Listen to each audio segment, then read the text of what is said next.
Baik. Bismillahirrahmanirrahim. Alhamdulillahirabbil alamin wa bihi nasta'in ala umuri dunya waddin. Wa sallallahu wasallama ala sayyidina Muhammadin khatamin nabiyyin wa ala alihi wa ashabihi wa man tabi'ahum bi ihsanin ila yaumiddin. Subhanaka la ilma lana illa ma 'allamtana innaka antal alimul hakim. اللهم ارزقنا فهم النبيين وحفظ المرسلين وإلهام الملائكة المقربين اللهم فقهنا في الدين وعلمنا تأويل واهدنا صراطك المستقيم رب اشرح لي صدري ويسر لي أمري واحلل عقدة من لساني يفقه قولي آمين. أما بعد السلام عليكم ورحمة الله وبركاته. Alhamdulillah, syukur pada Allah Subhanahu Wa Taala. Pada pagi ini insya-Allah kita sambung lagi pengajian kitab Bulughul Maram fi Jam'i Adillatil Ahkam karangan Al-Imam Al-Hafiz Ahmad Ibn Hajar Al-Asqalani rahimahullahu taala wa nafa'ana bi'ulumihi fid darain amin. Kita sambung bab pada menyatakan zuhud dan wara'. Hadis yang ketiga. Qala wa 'an Ibni Umar radhiyallahu taala anhuma qala أخذ رسول الله صلى الله عليه وسلم بمنكبي فقال كن في الدنيا كأنك غريب أو عابر سبيل وكان ابن عمر رضي الله تعالى عنهما يقول إذا أمسيت فلا تنتظر الصباح وإذا أصبحت فلا تنتظر المساء وخذ من صحتك لسقمك ومن حياتك لموتك. Akhrajahul Bukhari. Dan diriwayatkan daripada sahabat Nabi yang bernama Abdullah bin Umar radhiyallahu taala anhuma, iaitu anak pada Sayyidina Umar bin Khattab radhiyallahu taala anhu. Dan Sayyidina Abdullah bin Umar ni disebut sebagai minal muksirin, di kalangan sahabat yang dipanggil sebagai banyak meriwayatkan hadis Nabi sallallahu alaihi wasallam. Mereka antara yang banyak meriwayatkan hadis Nabi SAW, yang paling yang atas sekali ataupun yang paling ke hadapan adalah Sayyidina Abu Hurairah radhiyallahu anhu. Kemudiannya antaranya Sayyidina Abdullah bin Amr bin As, dan antaranya Sayyidina Abdullah bin Umar ini Sayyidatuna Aisyah, Sayyiduna Anas bin Malik dan Sayyiduna Abdullah bin Mas'ud radhiyallahu anhum. Sebab pertamanya hikmahnya kerana mereka ini ketika zaman Nabi sallallahu alaihi wasallam, mereka adalah sahabat yang muda dan remaja, dan Allah Subhanahu wa taala kurniakan usia yang panjang, dan kemudiannya ramailah di kalangan tabi'in, iaitu mereka-mereka yang tidak sempat bertemu dengan Rasulullah sallallahu alaihi wasallam pada zaman hidupnya Nabi sallallahu alaihi wasallam, dan mereka ini tabi'in ini berjumpa dengan para sahabat yang masih hidup. Kadang-kadang tu selepas 60 tahun ataupun selepas 50-60 tahun selepas wafat Nabi SAW, ada yang masih hidup seperti mana Sayyidina Abu Hurairah dan mereka ini. Jadi itu hikmah dia, mereka meriwayatkan banyak hadis Nabi SAW. Jadi Sayyidina Abdullah bin Umar juga salah satu sahabat yang sangat mengambil berat tentang ilmu dan juga mengikut sunnah Nabi SAW. Seperti mana disebutkan dalam kitab-kitab manaqib ataupun biografi tentang para sahabat, Sayyidina Abdullah bin Umar ini tidak ada rumah, malah beliau sentiasa berada di masjid Nabi SAW dan tidur di masjid Nabi SAW.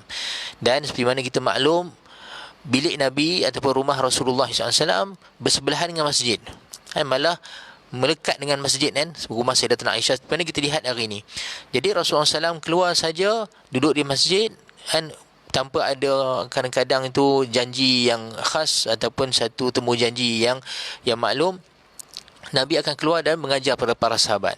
Jadi sahabat-sahabat yang duduk di masjid ni, terutamanya Al-Sufah yang mereka memang diam di masjid, sebanyak 70 ke 80 orang sahabat, mereka inilah yang sentiasa memerhatikan dan mendengar segala tunjuk ajar Nabi SAW, antaranya Sayyidina Abdullah bin Umar. Dan mereka-mereka ni kemudiannya dipanggil sebagai fuqaha'us sahabah ataupun ahli-ahli fiqh para sahabat, ataupun orang-orang yang mereka meneruskan ataupun memberi fatwa ilmu daripada Rasulullah SAW kepada mereka-mereka yang lain. Baik, di sini Rasulullah SAW sendiri menasihati Sayyidina Abdullah bin Umar ni dengan satu nasihat yang khas. kata beliau, yakni Sayyidina Abdullah bin Umar, telah memegang Rasulullah sallallahu alaihi wasallam dengan dua bahuku. Sebab lafaz hadis yang kita baca yang disebutkan oleh Imam Ibn Hajar dalam hadis ini disebut sebagai apa? Akhadha Rasulullah sallallahu alaihi wasallam bimankibai. Mankibai asal dia perkataan mankiban, dua bahu.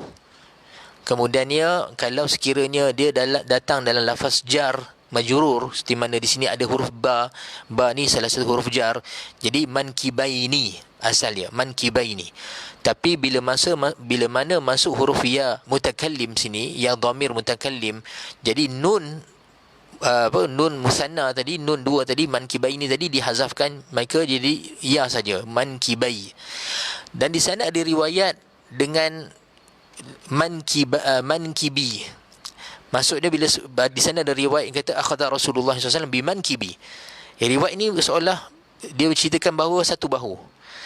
Tak ada masalah besar di sini, tapi nak ceritakan ada riwayat Rasulullah SAW pegang bahu dia. Tapi di sini riwayat bimankibai maksudnya memegang dua bahu, seolah dua tangan Nabi SAW pegang dua bahu Sayyidina Abdullah bin Umar.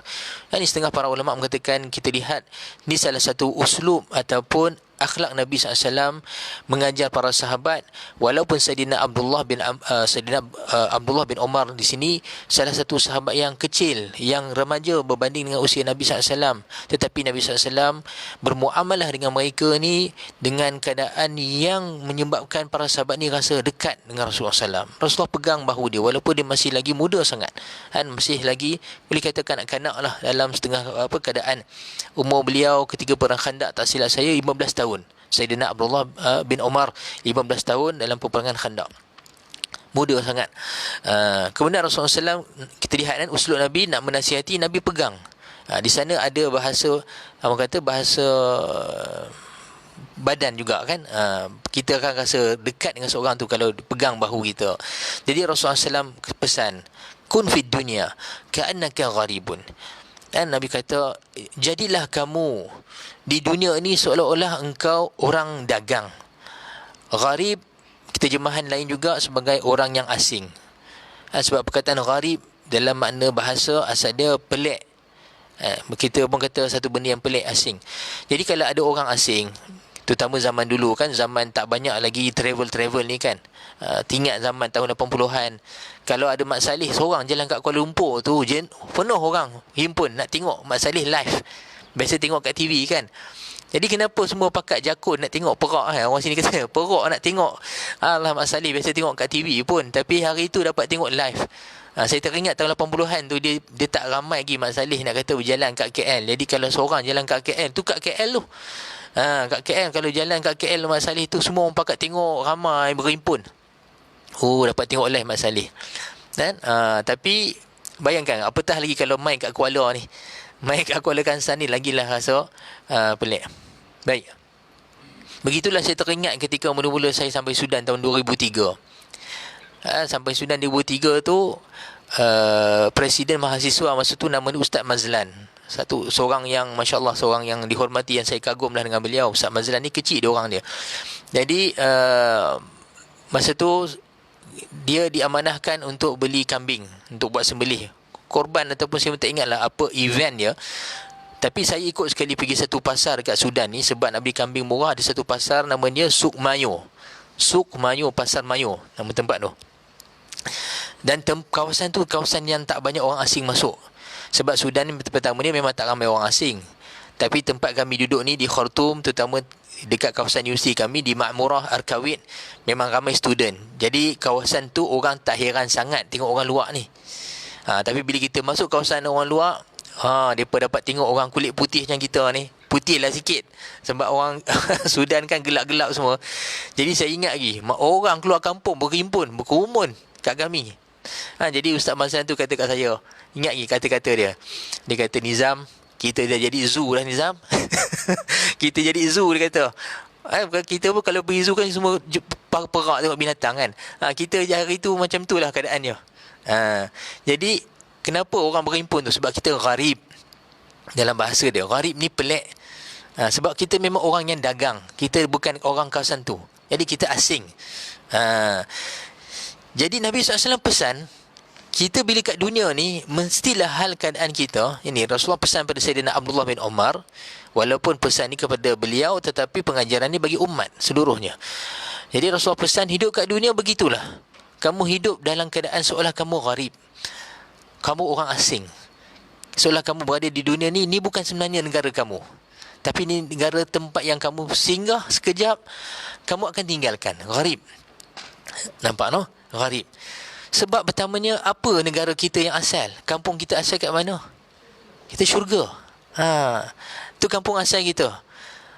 Ayah kita dulu, Nabi Adam AS, diciptakan di syurga. Mak kita Hawa diciptakan di syurga. Tapi kita dikeluarkan dengan hikmah Allah Ta'ala dan juga dengan amanah yang Allah nak kurniakan pada kita. Allah Ta'ala keluarkan kita daripada syurga ke bumi asing yang sementara ni, dunia yang fana, al-fani, dunia yang akan binasa. Jadi kita kena pastikan kita hidup kat dunia ni, jangan rasa ni tempat tinggal kita, tapi tempat sementara untuk duduk, untuk capai objektif kita ataupun misi kita yang sebenar, itu nak balik ke syurga. Jadi itu pertamanya. Kita kena ada perasaan hidup di dunia ni gharib, asing. Kemudian Nabi SAW sebut, malah au abiru sabilin, ataupun orang yang melalui jalan. Ni hal kedua yang lebih teruk lah nak kata, daripada orang yang dagang. Sebab orang yang dagang, macam saya dulu berdagang di Sudan dengan niat menuntut ilmu. Tapi bila kita berdagang di sana, maksudnya kita asing di sana, kita memang ada target untuk tinggal di sana satu tempoh. Saya belajar duduk sana, niat saya untuk menuntut ilmu. Sampai bila? Dulu sebenarnya asal dia niat saya nak duduk Sudan 20 tahun asal dia. Berjayalah setengah daripada niat tersebut, itu 10 tahun. Niat nak duduk 20 tahun sana, maksudnya balik patut dia usia saya sekarang ni macam ni lah sekarang. Tapi dah balik awal. Kan? Tapi Alhamdulillah, bila kita target jauh tu, banyaklah juga masa kita duduk sana. Tapi nak kata, bila kita pergi sana sebagai dagang, saya kena sewa rumah. Maksudnya kena sewa rumah juga. Kita ada plan juga untuk duduk di sana dengan keperluan-keperluan yang kita nak duduk. Jadi ni hal yang pertama Nabi SAW pesan. Sama ada jadi hal seperti ini. Duduk di bumi ini gharib, tapi kamu seperti mana orang yang gharib, orang yang dagang, ada juga sikit sebanyak plan dia kat dunia ni. Nak kena sewa rumah kan, nak kena ambil keperluan-keperluan yang perlu. Tapi Nabi SAW sebut yang hal kedua, au abirus sabil. Abirus sabil, orang yang melintas ya. Contohnya orang zaman dulu, Rasulullah SAW, mereka tinggal di padang pasir. Perjalanan mereka daripada Mekah contohnya ke Syam untuk berdagang. Kan perjalanan ni jauh, kadang-kadang tu berbulan-bulan untuk sampai sana. Kan perjalanan 3 bulan lebih kurang kot. Ada sebut dalam kitab perjalanan masjid Mekah ke Masjid Aqsa, tak salah saya 3 bulan. Kalau dengan unta zaman dulu, 3 bulan ataupun sebulan. Jadi mereka ni berjalan, singgah dekat satu kawasan untuk rehat. Jadi orang yang menyinggah dalam perjalanan ni dipanggil abirus sabil, orang yang sebenarnya dalam perjalanan. Jadi logik tak orang yang abirus sabil ni, dia pergi sewa rumah kat situ. Sewa ni sewa rumah dengan tempoh yang panjang, sedangkan dia sebenarnya dalam perjalanan. Apatah lagi dia pergi beli rumah dekat tengah jalan tu untuk dia rehat semata-mata. Sudah tentu ni satu management ataupun pengurusan yang tak tepat ataupun tidak sepatutnya. Kita kalau contohnya kita daripada Kuala nak ke Kedah, alhamdulillah ada RNR, tapi kita pergi keluar, katalah kita keluar dekat Bukit Merah, kata RNR ni tak ada tempat tidur lah, kata pergi jumpa ada nampak rumah sewa. Lepas tu kita pun kontak tuan rumah tu, dia kata saya nak sewa rumah ni. Dia kata baik, nak duduk berapa lama? Saya nak duduk start dia, esok saya nak teruskan perjalanan ke Kedah, ke Jitera contohnya. Ni satu benda yang memang nilah kan, tak sepatutnya. Jadi bukan itu abirus sabil. Orang abirus sabil, dia tak perlu fikir untuk keluar belanja banyak untuk rehat sebentar dalam perjalanan dia, sebab perjalanan dia jauh lagi. Jadi hal kedua lebih daripada ataupun lebih yang teruk lah nak kata daripada hal pertama sebagai orang yang dagang. Jadi Nabi kata, kamu jadilah di dunia ni seperti orang yang dagang ataupun orang yang melintas jalan. Jadi perkataan au sini atau, setengah ulama mengatakan dia litakhir, pilihan. Sama mana kamu pilih hal pertama ataupun kamu pilih hal kedua. Sudah tentu hal kedua lagi dahsyat. Tapi setengah ulama mengatakan dia seperti yang disebutkan tadi, dipanggil ataf litaraqi. Ataf litaraqi au di sini maksud dia permulaan hidup kamu cuba jadi seperti orang yang dagang. Tetapi kamu teruskan mujahadah diri kamu sampailah keadaan kamu di dunia ni hanyalah seperti orang yang melintas saja. Nampak no? Setengah ulama mengatakan dipanggil ataf liidrab. Maksudkan seolah Nabi kata, jadilah kamu wahai Abdullah bin Umar di dunia ni seperti orang yang dagang, malah jadilah seperti orang yang melintas saja. Maksud dia kata sebenarnya sepatutnya jadi seperti orang yang lalu jalan saja di dunia ni. Inilah asas kan. Nabi SAW dalam hadis ni mengajak umatnya untuk melihat dunia ni sebenarnya sebagai tempat untuk kita lalu. Al-mamar dipanggil. Ad-dunya mamarrun lal maqar. Dunia hanya tempat melalui, bukan tempat kita tinggal. Nampak? Jadi inilah salah satu ta'lim Nabi SAW mengajak kita supaya zuhud. Zuhud di dunia ni maksud dia jangan letak dunia ni dalam hati kita, jangan letak dunia ni sebagai tempat kita nak duduk lama dengan plan yang macam-macam sangat. Tak. Malah dunia ni sebenarnya tempat kita melintas saja, dan matlamat pertama utama kita adalah di akhirat. Jadi bukan asasnya untuk kita letakkan dalam diri kita sebagai satu ilmu pengetahuan. Kita letakkan dalam diri kita, kan kita dah belajar, kita kata kat diri kita, apa yang aku nak kat dunia ni sangat, sampaikan akhirat aku terabai. Jangan sampai terabai akhirat kita kerana dunia. Tapi ambil di dunia ni kadar untuk kita sampai ke akhirat. Itu yang sepatutnya. Ni kita letakkan dalam diri kita. Kemudian dia dalam kehidupan kita bagaimana nak apply, bagaimana nak praktikkan perkara tersebut. Ni perlukan pada mujahadah. Mujahadah. Maksudnya kena sentiasa ada dalam hati kita satu sematan. Menyemat dalam hati kita, tiap kali ada sesuatu perkara-perkara keduniaan yang kita buat, kita timbang dengan hadis Nabi tadi. Perkara yang aku nak buat di dunia ni, adakah dia bertujuan sebagai seorang yang mengambil di dunia ni untuk ke akhirat, ataupun perbuatan kita di dunia ni seolah macam kita nak duduk terus lama sini. Sekiranya yang pertama, alhamdulillah, ambillah bahagian dunia kita yang berada dalam daerah yang halal tadi, kerana tujuannya wasilah untuk akhirat.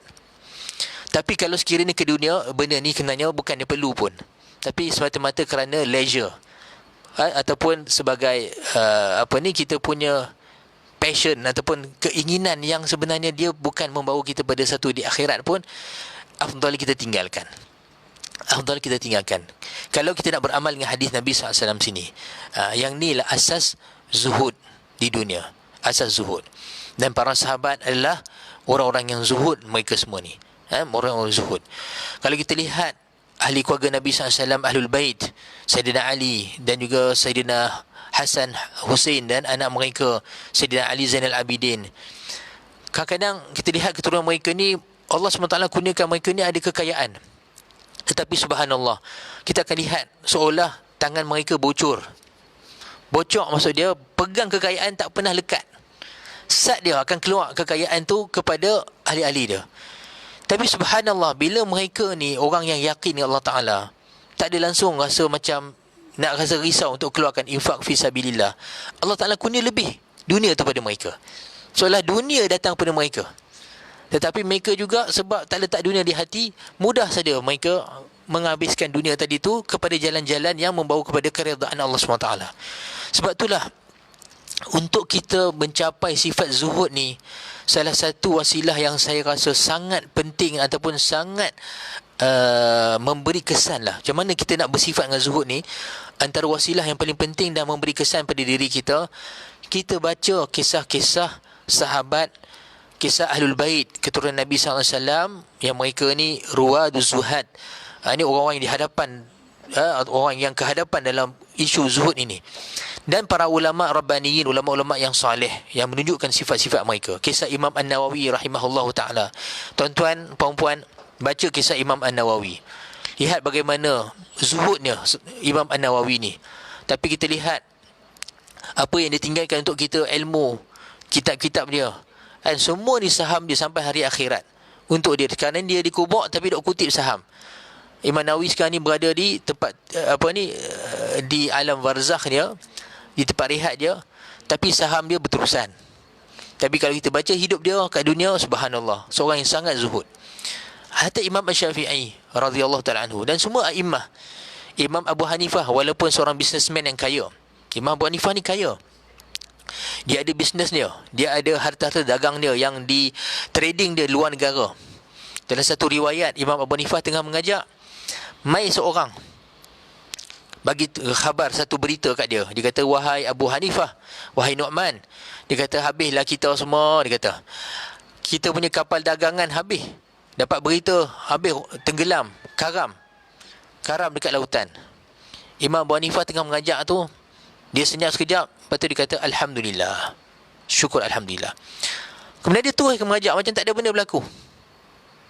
Kalau kita silap dengar habis kita punya investment dah rosak apa semua tu, tak ada mood dah, tutup kitab kan, call kata apa yang berlaku ni apa semua kan, tak ada insurans ke, kelang kabut kita. Tapi Imam Abu Hanifah kata alhamdulillah, syukur.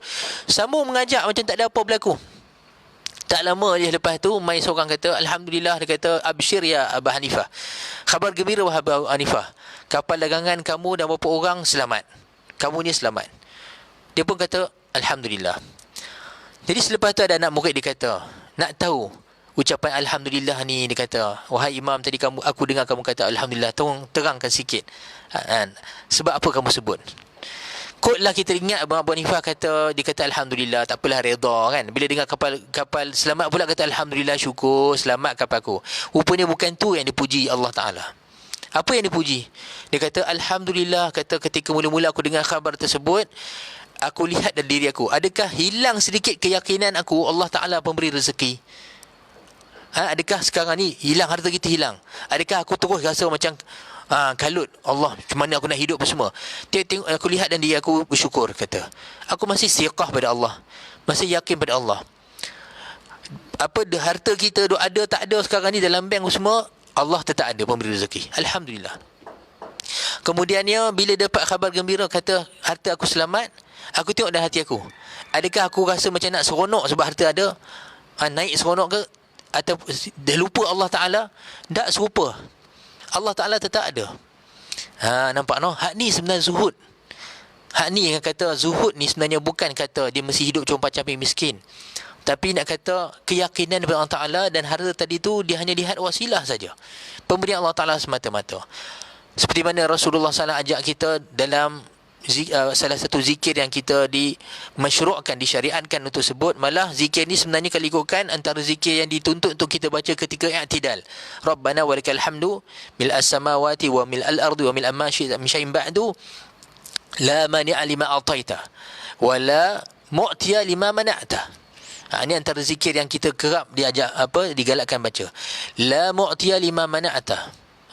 Tiada yang boleh memberi kalau engkau menghalang pemberian tersebut, ya Allah. Dan tiada yang dapat menghalang kalau kau nak bagi. Kalau dah benda tetap rezeki kita, tak siapa nak boleh halang. Nampak no? Jadi tak perlu kita kalut nak mengambil sesuatu tu dengan cara yang diharamkan oleh Allah Ta'ala ataupun cara yang tak patut. Jadi kita kena yakin. Tapi nak kata nak kena semat dalam diri kita, seperti mana Nabi sebut ni, hidup di dunia ni ingat matlamat kita akhirat. Kita dalam perjalanan ke akhirat. Nampak no? Jadi seperti mana saya pernah sebut dalam pengajian saya dulu, ketika saya di Sudan. Ketika di Sudan dulu, saya pun ada diminta untuk buat kuliah dekat surau Petronas. Petronas ada kompleks dia, ada surau, saya pernah buat kuliah. Jadi saya teringat masa tu abang-abang Petronas di sana tu, mereka ni kerja di Sudan dan dapat allowance macam-macam lah. Tapi rata-rata mereka, dah hampir semua mereka simpan allowance tu untuk berbelanja di Malaysia. Di Sudan mereka ada kompleks, ada unit rumah yang disediakan oleh company lah, oleh Petronas. Tapi rumah tu kecil lah, selesa lah, ada 3 bilik kan, tapi apartment. Jadi saya tanya abang-abang, nak tak beli rumah kat Sudan ni supaya kita dapat rumah besar, pasang facilities yang hebat, beli perabot-perabot. Dan sebagai satu makluman, Sudan ni barang-barang dia nak cari yang kualiti payah. Sebab mereka ekspor kebanyakannya barang Cina yang level paling teruk sekali. Saya teringat dulu kalau saya duduk di Sudan, bila saya sewa rumah, sebab rumah saya pun duduk sana. Pipe dapur ni nak kena tukar, ya Allah, kadang-kadang baru pasang 2-3 hari dah loose dah. Sampai saya cakap dekat tukang pipe tu, saya ingat lagi kawan saya orang Sudan nama dia Zain, orang yang baik, masya-Allah. Saya kenang dia sebab dia banyak tolong saya. Saya kata kat Zain, kata, hang tak kali repair pipe ni, hang bawa lah satu pipe yang original, yang elok sikit kualiti dia. Hak ni baru pakai seminggu loose, nak kena tukar pula. Dia kata nak cari hak yang elok cukup payah. Dia kata sebab hak elok mahal, orang Sudan tak mampu beli. Jadi pembekal mereka tak mau jual barang orang tak beli. Jadi mereka duk jual hak barang murah ni. Tapi dia pun habakkan saya ada satu kedai. Dia kata nak cari buatan Jerman, tapi payah kata nak cari. Jadi nak kata kalau duduk kat Sudan ni, kita nak bermewahan pun tak berbaloi. Barang dia dalam mahal, tak berkualiti pula tu. Jadi saya kata kat Abang Petronas, logik tak? Kita dapat allowance macam-macam ni, kita beli rumah sana apa semua, pasang peralatan-peralatan yang canggih-canggih, habis duit, dan kita tahu kita duduk sini tak lama. Bila HQ KL call kita, okey, habis kontrak dekat Sudan, balik dekat KLCC, kita kena tinggal semua tu. Jadi cerdik tak orang yang habiskan harta dia untuk berseronok kat Sudan, buat rumah semua? Dia kata sudah tentu tak kan. Jadi dia kata sebenarnya serupalah kita kat dunia. Kita sebenarnya bekerja kat sini macam kita bekerja kat Sudan sana. Rumah kita sebenarnya kat syurga. Macam kita kat sana, rumah kita asal kat Malaysia. Dan duit yang elang banyak ni kalau kita guna di Malaysia lagi berbaloi. Sebab Alhamdulillah negara kita ada barang-barang yang elok, lebih murah jauh daripada Sudan. Kan, kita pun memang tanah kita sendiri yang kita tahu boleh sampai anak cucu kita. Jadi baik kita simpan elok duit tu untuk berbelanja di sini. Jadi macam itulah duit kita di dunia ni untuk akhirat adalah usia kita, masa kita, tenaga kita. Hak ni yang kita kena gunakan betul-betul untuk akhirat. Tapi kalau kita habiskan masa kita, kita punya kemampuan akal kita, hati kita, kita punya tenaga untuk dunia semata-mata, mengimarahkan dunia, serupalah macam saya cerita tadi kan, habis kita akan tinggalkan sia-sia begitu saja. Jadi itulah Nabi SAW ajak kita, kan? Jadilah seperti orang yang melalui saja di dunia ini, ataupun orang yang gharib. Kemudiannya kita lihat, dan adalah Abdullah bin Umar berkata, apabila berpetang engkau, maka jangan engkau nanti akan pagi. Dan apabila berpagi-pagi engkau, maka jangan engkau nanti akan petang. Maksud dia, iza amsayta fala tantazir sabah. Kamu dah berada pada waktu petang, tak payah nak tunggu pagi dah. Maksudnya Sayyidina Abdullah bin Umar nak nasihat kita satu nasihat daripada pengajian yang diterima daripada Rasulullah tadi. Hidup sebagai orang yang dalam perjalanan tadi, kalau sekiranya dia transit, tak payah nak duduk lama. Kita transit kat sana sekadar mungkin nak rehat start, ambil tenaga, kan, nak minum air apa semua, kemudian dia teruskan perjalanan. Buat apa kita nak tunggu lama-lama? Kita nak pergi ke Jitera daripada Kuala ni, singgah dekat Gunung Semanggui, RNR Bukit Merah kan, tiba rasa seronok pula, ada kerusi urut, tiba seronok pula kat sana kan, tandas dia bersih contohnya. Kita kata tak apa, duduk sini seminggu. Patut kalau lagu tu duduk kat daerah seminggu. Kata duduk sini pun percuma kan, ayak percuma apa semua. Tapi tak patutlah, kita sebenarnya ada matlamat tu, kita nak balik Kedah. Jadi sepatutnya hati ni lagi nak cepat sampai, jumpa ahli keluarga kita, orang kita sayang, kita rindu. Jadi duduk daerah ni pada kadar dia. Dah selesai pergi tandas, dah minum ayak, makan sedikit, rehat sikit, duduk atas kursi urut tu dah kan, boh RM2 ke. Kalau nak paling round kedua pun, ambil round kedua, lepas tu naik kereta, balik ke Kedah. Sana ada orang-orang yang kita rindu nak jumpa. Begitulah kita sepatutnya, ada orang-orang yang kita teringin nak jumpa dah, mereka dah dahului kita. Rasulullah SAW, para sahabat, para ahli baitnya, dan para ulama-ulama yang kalau kita baca kitab-kitab mereka, tak tahulah, saya ni rasa rindu nak jumpa Imam Asy-Syafi'i, rindu nak jumpa Imam An-Nawawi, rindu nak jumpa Imam Ibn Hajar Asqalani, kitab yang kita baca ni, dan para ulama, dan juga tokoh-tokoh saya dah meninggal kan, rindu kepada mereka. Tokoh Haji Saleh Kedah, Tuan Guru Haji Nikmat Yusof, dan Tuan Guru Tuan Guru Haji Ali Akak Peluru ni, tokoh-tokoh saya ketika di Sudan, ketika di Kedah. Begitu juga di Sudan, ada Tok Guru saya dah meninggal, Syekh Muhammad Bashir Al-Maliki. Jadi ada orang, insan-insan dah sampai, kita tak sampai lagi. Walaupun kita takut juga mati ni, sebab kita tak tahu kita ni dalam rahmat Allah Ta'ala. Tapi di sana ada kerinduan nak bertemu orang yang kita kasihi di sana. Nampak no? Jadi begitulah, kita nak balik kampung ni, tak payah duduk lama-lama lah. Tak payah buat benda yang melambatkan kita ke sana. Jadi Sayyidina Abdullah bin Umar kata, kalau dah sampai petang tak payah tunggu pagi. Dah berada pada waktu pagi, tak payah tunggu petang. Salah satu daripada makna kata-kata Sayyidina Abdullah bin Umar ni, dia nak menunjukkan bahawa hal iman yang sempurna, kalau berada pada waktu petang, sebenarnya dia tiada rancangan sampai ke pagi. Maksud dia tiada rancangan, dia rasa dia hidup sampai pagi. Dan kalau kita bangkit waktu pagi, sebenarnya kita tak ada satu rasa macam selamat untuk sampai waktu petang. Ni salah satu daripada buah iman, terutamanya para sahabat. Kalau kita baca hadis-hadis para sahabat ni, hal keadaan mereka, kalau kita berada pada waktu pagi ni, pertama saya fikir, dia kata tak tahu lagi petang ni dan ke tak aku hidup. Begitulah tiap kali waktu petang. Kita ada perasaan ni biasanya bila kita dah masuk umur 70, 80, baru kita ada perasaan ni. Itu pun kalau ada, Alhamdulillah. Ada, Allah, na'udzubillah kan. Ada juga kan dah sampai usia macam tu pun, ada lagi plan-plan yang tak elok dia nak buat. Na'udzubillah. Tapi kalau sekiranya orang muda, tapi dia perasaan dia macam orang tua, perasaan dia macam orang 70, usia dia baru 30, 20 tahun contohnya, tapi dia waktu pagi, subhanallah, dia kata aku pun tak tahu petang hidup. Benda ni tak payah nak cakap, dia dalam hati. Jadi dia ada persiapan sentiasa, bila-bila masa nak mati, dia buat kebaikan, dia buat amalan ibadah dia. Dia fikir apa benda hari ni yang aku tak buat lagi. Alhamdulillah, solat sunat aku dah buat, zikir aku dah buat hari ni, sedekah. Fikir hari ni, okey, sedekah aku tak buat lagi. Fikir bagaimana nak sedekah. Kemudian dia contohnya nak buat kebaikan, nak sambung silaturahim. Ada list kebaikan dia nak buat. Dia tak payah nak tunggu petang, sebab tak tahu lagi petang hidup ke tak.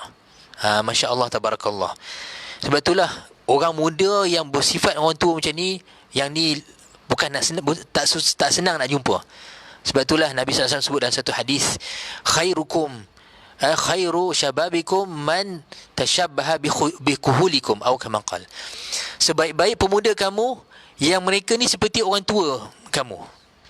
Wa syarru kuhulikum, dan seburuk orang yang tua kamu. Tapi perkataan kuhul ni bukan maksud tua sangat. Dia start 30 dah panggil kuhul, 30 ke atas kan. Wa syarru kuhulikum man tashabbaha bisyababikum, tapi seburuk orang yang tua kamu ni, orang dewasa kamu ni, perangai seperti orang muda. Ragat lagi. Dah tua dah, tapi Masya Allah ragat lagi, ada keinginan nak disco ke dandun, auzubillah.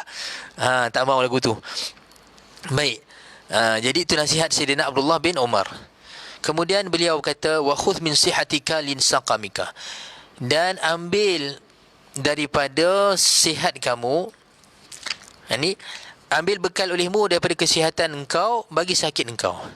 Manusia akan terdedah lazimnya kepada kesakitan. Nampak no? Tapi bila sakit ni akan jadi banyak penghalang itu untuk kita beramal. Sama ada amal bersifat ibadah badan kita, ataupun amal bersifat seperti sedekah, ataupun yang lain-lain. Jadi bila kita dah sakit, bila kita nak buat satu amalan, barulah kita rasa payah apa semua. Ketika itu, masa sihat dulu, kita teringat, kenapalah aku tak buat sekian-sekian. Jadi tak payah nak tunggu waktu kita sakit baru nak menyesal. Pepatah kita kata, menyesal dulu berdapatan, menyesal kemudian tiada gunanya. Banyaklah benda ni berlaku dalam kehidupan kita, dan saya sendiri ada pengalaman-pengalaman. Di mana tuan-tuan pun maklum, saya ada sakit sleep disc, tapi Alhamdulillah ada beberapa rawatan saya buat, sihat. Saya kita teringat balik masa kita sakit hari tu, tuan-tuan. Saya nak rukuk ni, kadang-kadang rasa nak keluar air mata. Sakitnya. Tapi masa tu baru saya fikir, kata, masa aku sihat, kita punya ibadah pun tak buat yang sebaiknya. Kan? Tahajud kita pun lebih kurang, contohnya. Jadi bila dah sakit ni baru nak teringat-teringat. Tak payah mengada-ngada. Nampak no? Tapi Alhamdulillah Allah SWT kurniakan. Saya pun tak sangka. Kalau tidak saya nak buat operation hari tu. Nak buat appointment lah dengan pakar ortopedik apa semua. Tapi beberapa orang kata kat saya, kalau tak payah buat terapi apa semua, buat dulu. Jangan start operate. Antaranya Pak Bakar itu kan. Dia sendiri buat, lepas tu super, dia kata. Lepas buat tu sakit juga kan. Lepas tu dia pun tak boleh buat banyak. Tapi dia terpaksa buat lah, dia kata. Tapi saya Alhamdulillah, berapa terapi saya buat apa semua, Alhamdulillah. Ramadan kali ni Alhamdulillah boleh buat solat 20. Walaupun buatnya di rumah. Dan Alhamdulillah boleh khatam 30 juzuk. Sebab dah kita buat sendiri, kita baca sendiri. Alhamdulillah boleh khatam 30 juzuk hari tu. Syukur. Tapi antara benda saya syukur, Allah Ta'ala kurniakan kesihatan. Kalau tidak hari tu saya slip disc. Sebab tahun lepas memang kadang-kadang tu saya buat 8 ataupun 10, lepas tu terpaksa solat duduk. Tak boleh berdiri dah. Dia punya sakit. Tak tahu nak abang. Sakit sangat. Hatta setengah masjid tahun lepas panggil saya jadi imam. Saya terpaksa bawa anak murid saya seorang, Ustaz Zul tu, dia hafiz Quran. Saya kadang solat 4 rakaat, betul saya kata Ustaz Zul ganti. Sebab saya terpaksa solat duduk. Saya tak boleh berdiri dah.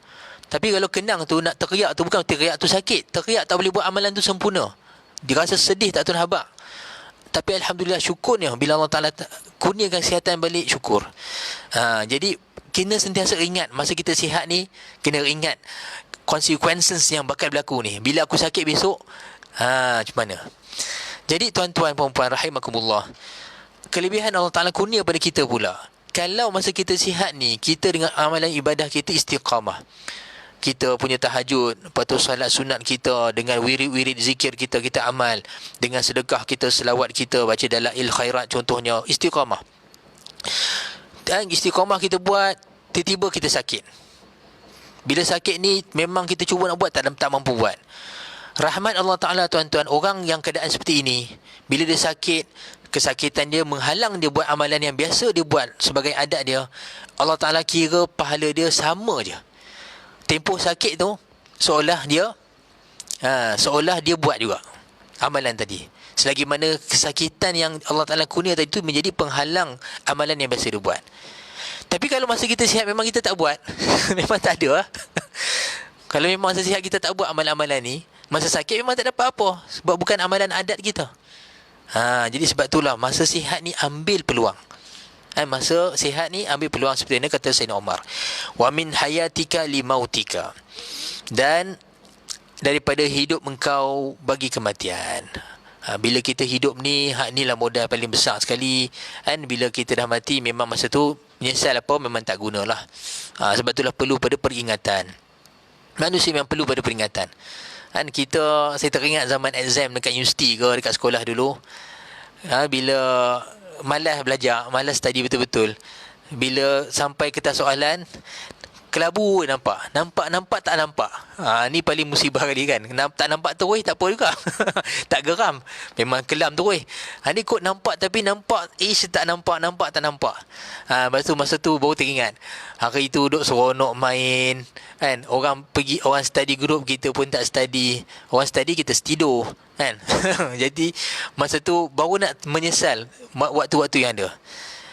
Tapi itu menyesal di dunia. Kalau periksa di dunia ni, mungkin kalau kami di universiti dulu ada periksaan paper, apa dia panggil, repeat paper dia kan, ada Rusani dipanggil dalam bahasa Arab. Bolehlah lagi mencuba nasib untuk luluskan subjek tu. Tapi kalau mati ni tak ada dah, tak ada patah balik. Sebab itulah peringatan masa hidup ni kena peringatan yang betul-betul untuk kita sedar. Sebab itulah Al-Quran tu peringatan. Inna hadhihi tadhkirah faman syaa ittakhadha ila rabbih sabila. Sungguhnya ini adalah peringatan. Quran ni adalah peringatan. Siapa nak, dia akan jadikan Quran ni wasilah untuk menyampaikan kepada Tuhan dia. Dan Nabi SAW pemberi peringatan. Fadzakir innama anta mudzakir. Berilah peringatan wahai Muhammad, sebab kamu tu adalah orang yang memberi peringatan. Fadzakir inna fa'ati dzikra. Berilah peringatan wahai Muhammad, sekiranya peringatan itu memberi manfaat. Sayadzakaru may yakhsha. Dan orang yang nak dengar peringatan ni orang yang ada sifat takut. Dia fikir esok hadapan dia rasa takut. Jadi dia nak dengar peringatan. Wa yatajannabuha al-ashqa. Yang tak mau dengar peringatan ni orang yang celaka, Allah Taala kata. Orang yang malang. Malang sangat. Jangan kita jadi orang yang ashqa tadi, malang. Jadi kita ambil peringatan kita dengan baca Quran. Ambil peringatan kita dengan baca hadis Nabi SAW ataupun dengan mendengar majlis ilmu seperti ini. Nampak no? Jadi hadis ni dikeluarkan oleh Imam Bukhari, hadis sahih. Jadi seperti mana kita sebutkan tadi, hadis ini adalah asas bagi bagi kita untuk hidup zuhud di dunia ni. Baik, hadis yang kedua insya-Allah. Hadis yang keempat. Wa 'an ibni Umar radhiyallahu ta'ala anhuma qala qala Rasulullah sallallahu alaihi wasallam man tashabbaha biqaumin fahuwa minhum. Akhrajahu Abu Dawud wa sahahahu Ibnu Hibban.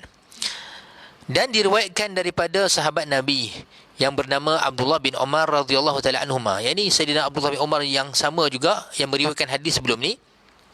Katanya telah bersabda Rasulullah sallallahu alaihi wasallam, barang siapa yang menyerupai akan satu kaum, maka ia daripada mereka itu. Man tashabbaha biqaumin fahuwa minhum. Jadi apa relevan hadis ni dalam bab zuhud dan wara'? Jadi sifat zuhud, sifat wara' dan sifat-sifat yang elok cantik ni adalah asal dia sifat yang ditunjukkan oleh Rasulullah sallallahu alaihi wasallam dan juga para nabi. Jadi kalau kita baca Al-Quran, Allah SWT cerita tentang para rasul dan nabi kepada Nabi Muhammad sallallahu alaihi wasallam. Dan juga seperti mana kita maklum, kita tahu Rasulullah adalah Sayyidul Mursalin, Sayyidul Anbiya. Kalaulah cerita-cerita para nabi dan rasul kita baca dalam Quran ni yang menceritakan tentang sifat dan akhlak mereka, maka Rasulullah yang menjadi qudwah kita, ikutan kita, baginda SAW adalah penghulu bagi segala para nabi dan rasul. Jadi lebihlah untuk kita mempelajari sifat-sifat nabi, akhlak nabi dan tunjuk teladan Rasulullah SAW. Tapi kalau kita lihat kisah para nabi dan juga Rasulullah SAW ni, dengan amalan mereka, akhlak mereka, kadang-kadang tak tercapai kita untuk laksanakan, nak ikut semuanya. Sedangkan kita nak keselamatan di hari akhirat, kita nak mendapat syafaat Rasulullah SAW di hari kiamat, kita nak dibangkitkan kita ni bersama Rasulullah SAW. Nak tak kita dibangkitkan bersama Rasulullah? Kalau orang yang ada beriman sudah tentu nak, kan? Orang yang ada sekelumit iman dalam hati dia, kalau kita tanya hari akhirat besok, hang nak dibangkitkan bersama Rasulullah dan para sahabat, para wali Allah, ataupun hang nak dibangkitkan bersama artis-artis Korea yang hang minat sangat tu? Kalau dia ada iman, dia kata dah, aku nak bangkit dengan sama Rasulullah. Kalau dia ada iman. Sebab dia pun tahu kat dunia ni tergila-gila artis Korea apa semua, tapi hari kiamat artis Korea ni boleh buat apa kat dia? Malah mereka silap-silap dibangkitkan walau muka mereka putih melepak dekat dunia ni, tapi Allah Ta'ala sebut orang kafir pada hari kiamat iswaddat wujuhum, muka mereka jadi hitam. Yauma tabyaddu wujuhun wa taswaddu wujuh. Pada hari yang muka ada yang putih, muka ada yang hitam. Fa amal ladzina aswaddat wujuhuhum akafartum ba'da imanikum. Adapun muka-muka yang hitam ni, adakah mereka kufur? Mereka telah kufur selepas iman mereka. Nampak? Tapi orang yang muka berdebu, Allah Taala kata wujuhu yauma idzin 'alaiha wa wujuhun 'alaiha ghabarah. Dan muka-muka yang berdebu-debu, kan, ulaika humul kafaratul fajarah, mereka itulah orang yang kafir dan lagi jahat. Tapi muka yang berseri orang yang beriman. Fa ammal ladzina biyaddat wujuhuhum fa fi rahmatillahi hum fiha khalidun. Orang yang muka putih melepak ni, bercahaya, mereka di dalam rahmat Allah, dalam syurga, dalam kekal dalam dia. Jadi kita nak bangkit bersama mana? Muka-muka yang putih ni ke muka yang hitam? Sudah tentu muka yang putih. Jadi kalau kita tanya peminat bola sepak, anak-anak murid saya kadang kan dia peminat player, itulah player ni, kelab bola English macam-macam tu. Jadi kalau kita tanya dia, besok hari kiamat nak bangkit bersama mereka? Tak mau tahu pun. Nak bangkit bersama Rasulullah. Baik, kalau kita nak bangkit bersama Rasulullah, nak dibangkitkan bersama orang soleh, pertamanya kita kena ikut mereka, ikut ajaran Rasulullah, ikut sunnah Rasulullah, dan ikut amalan Rasulullah. tapi kadang-kadang tak mampu kita. Selepas kita berusaha tak mampu. Jadi Rasulullah SAW beritahu, man tashabbaha biqaumin, kalau tak mampu tapi menyerupai mereka, cuba nak buat macam mereka, cuba menyerupai akhlak sifat mereka, hatta pada pakaian mereka sekalipun, Nabi kata fahuwa minhum, kamu akan jadi di kalangan mereka. Jadi sekurang-kurangnya kita tak boleh nak zuhud, betul-betul zuhud yang hakiki, tapi cuba buat yang semampunya. Kalau kita tak boleh nak buat amalan-amalan yang dibuat oleh Rasulullah, yang mulai dahsyat, tapi kita buat mana yang kadang mampu, semoga-moga kita ni menyerupai sikit mereka, menyerupai mereka, maka kita pun jadi kalangan mereka. Jadi para ulama mengatakan hadis ni kan, Nabi menjadi satu asas untuk kita jangan sampai menyerupai orang-orang kafir, orang-orang yang bukan Islam, sebab takut kita jadi di kalangan mereka pula. Nampak no? Malah kalau sekiranya menyerupai pada beberapa perkara, contohnya perkara-perkara yang melibatkan keagamaan mereka, boleh jadi hukum kafir. Sebab tu kita kena berhati-hati. Nampak no? Berhati-hati dalam masalah ni. Walaupun masalah iaitu hukum kafir ni kena belajar betul-betul hukum ahkam dia. Bukan senang juga nak kata menghukum seorang tu jatuh kafir, tapi nak kata berhati-hati juga. Banyak perkara-perkara yang boleh menjatuhkan seorang tu kepada riddah ataupun kekufuran. Baik. Jadi macam itulah. Jadi hadis ni moga-moga kita nak menyerupai orang soleh. Jadi kalau nak menyerupai orang soleh, nak menyerupai Rasulullah SAW, para sahabat, nak kena kenal mereka dulu. Macam mana nak menyerupai mereka kalau kita tak kenal mereka? Jadi sebab itulah kena belajar sirah Nabi SAW, belajar syama'il Nabi, akhlak-akhlak Nabi, pakaian Nabi, macam mana para sahabat dan orang soleh. Jadi kita menyerupai mereka ni, moga-moga kita duduk bersama mereka. Satu lagi, kalau kita nak dibangkitkan bersama mereka, tuan-tuan, puan-puan, kena cinta kepada mereka, kena ada rasa rindu, rasa suka pada mereka. Yang pertama sekali, nak kena ada rasa cinta pada Rasulullah SAW dan rindu pada Rasulullah. Orang yang cinta Rasulullah SAW, insya-Allah dibangkitkan bersama Rasulullah SAW. Dan cinta pada sahabat, bersama dengan para sahabat. Begitu juga pepatah Melayu kita kata, tak kenal maka tak cinta. Jadi nak hadir perasaan cinta ni kena kenal. Tak memadai kita tahu nama Nabi Muhammad bin Abdullah, tahu dia adalah dibangkitkan di Mekah, begitu saja. Kena kenal, tambahkan pengenalan kita, baca sirah, sampailah kita akan lihat betapa indahnya akhlak Rasulullah, malah betapa indahnya wajah Rasulullah SAW, peribadi Rasulullah dan juga sifat fizik Nabi SAW. Bila kita baca banyak-banyak, akan hadir rasa rindu pada Rasulullah SAW. Begitulah juga kalau kita banyak baca kitab-kitab ulama', baca kisah para ulama', kita akan rasa rindu nak bertemu dengan mereka. Jadi sekurang-kurangnya bila rindu para ulama', orang soleh ni, moga-moga kita akan dibangkitkan bersama mereka. Apatah lagi kita menyambung kebaikan mereka. Seperti mana majlis kita buat ni, kita baca kitab Imam Ibn Hajar Al-Asqalani. Sudah tentu dengan kita baca, kita ambil manfaat dari kitab ni, tuan-tuan, pahala ni akan sampai dekat neraca kebaikan Imam Ibn Hajar. Dan Imam Ibn Hajar, Masya Allah, sejak dia khidmat hadis Nabi SAW ni dengan kitab-kitab dia, kitab Fathul Bari ni, antara kitab syarah Imam Bukhari yang paling masyhur sekali, hampir dipelajari oleh ramai ulama-ulama dan pelajar-pelajar ilmu. Dan kalau kita hari ini penyambung saham Imam Ibn Hajar, dia dapat pahala.